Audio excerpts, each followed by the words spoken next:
Buenos días.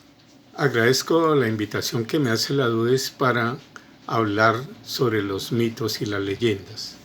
El mito es un relato tradicional que se refiere a unos acontecimientos prodigiosos protagonizados por seres sobrenaturales tales como dioses, semidioses, héroes, monstruos, personajes fantásticos que buscan a, dar a conocer un hecho o un fenómeno. Realmente hay mitos cosmogónicos, que son del origen de la Tierra, teogónicos, orígenes de los dioses, antropológicos, la aparición del ser humano, morales, bien y mal, fundacionales, ciudades por dioses, escatológicos, fin del mundo, salud, curaciones y secretos. En cambio, las leyendas son más bien tradiciones orales de hechos de ficción. Esa es la gran diferencia con el mito. El mito se basa entonces en planeación de hechos reales y las leyendas en ficción.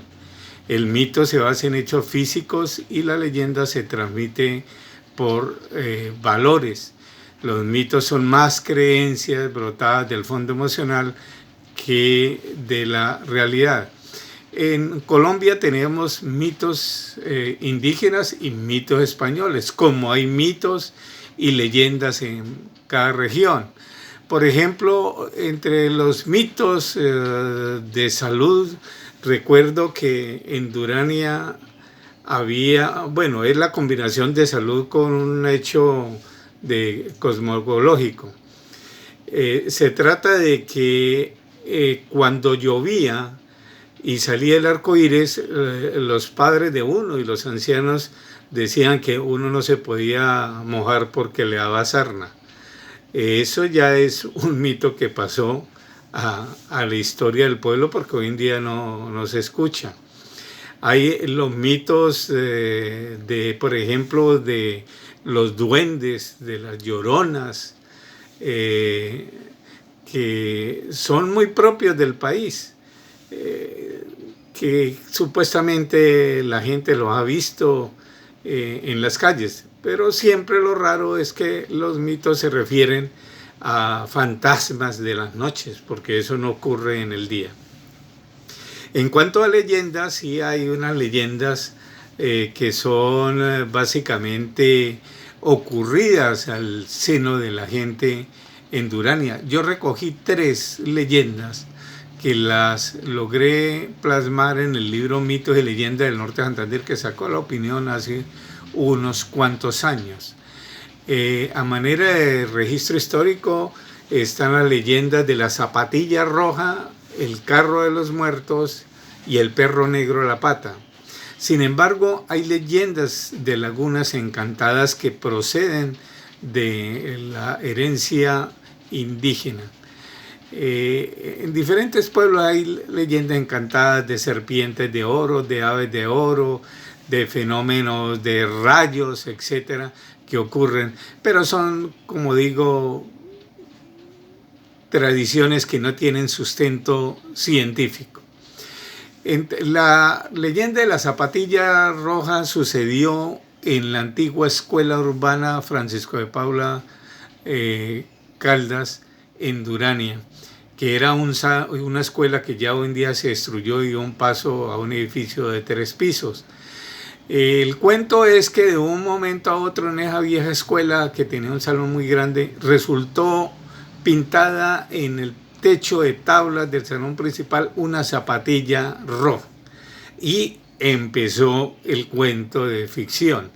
Se dice que esa es la huella de la zapatilla de una bella y desconocida mujer que llegó al pequeño poblado en una época de cosecha de café e hizo del lugar un centro de desenfrenos amorosos, ingresando por la parte de atrás. Desde que se descubrió el rastro de esa zapatilla, fue observada con temor por los niños de la escuela y dice que de noche se oía el caminar y la voz excitada de la muchacha en pena. Crucificado un crucificado que había arriba del pizarrón de ese salón, las maestras acostumbraban a llevar a los alumnos a que le pidieran perdón al Cristo crucificado para que no creyeran en ese tipo de cosas. La otra leyenda es el carro de los muertos. Esta leyenda sí la escuché yo a mucha gente mayor en Durania y coinciden el texto en muchos. A mis padres se lo oía porque ellos pasaron por el sitio donde apareció el carro. Eso ocurrió a finales de los años 30 del siglo pasado. El campesino Pedro Jaimes tenía la costumbre de tomarse sus cervezas hasta altas horas de la noche, los domingos días de mercado, cuando estaba sin reales, tambaleante y hablando cosas sin sentido, partía de regreso a su finca La Esmeralda por los lados de la vereda del Líbano, allí donde yo nací. Cierta noche don Pedro seguía la mula que cargaba sobre sus lomos el mercado de la semana, caminando por la carretera recién construida Villa Sucre, cuando oyó venir un carro del poblado de Durania. Se hizo a un costado de la carretera y metros adelante de la casa llamada El Encanto detuvo su marcha, pues le causó sorpresa que a esa hora de la medianoche transitara un vehículo automotor que, si bien era escasos para la época, no había visto uno en sus viajes nocturnos. Y efectivamente el carro pasó enfrente de él. Los pasajeros lo saludaron y, llamándole por el nombre, mientras se quitaba el sombrero para responder el saludo, cayó en cuenta que los pasajeros que iban en el carro eran personas amigas y muertas. Quedó perplejo, horrorizado y cayó al suelo. La mula salió espantada, dejando a don Pedro tirado en el camino. Así permaneció inconsciente como 2 horas, dice. Cuando volvió en sí, aturdido y tembloroso, dobló rodillas y ante el cielo estrellado y la tierra envuelta en tinieblas invocó a las 3 Marías, santas de su devoción, mientras sus ojos se agrandaban en busca del fúnebre vehículo que no vio por ningún lado. Con el tremendo susto le pasó la borrachera y resucitaron sus creencias divinas adormecidas por el vicio. En principio no sabía si volverse al pueblo o continuar camino adentro. Decidió seguir y esta vez hizo una promesa de construir una capilla a las 3 Marías que eran sus santas de su devoción.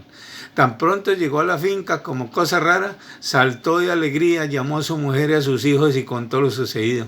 Y le creyeron, porque nunca lo habían visto llegar bueno y sano y porque cumplió la promesa de construcción de la pequeña capilla. Muchas gracias.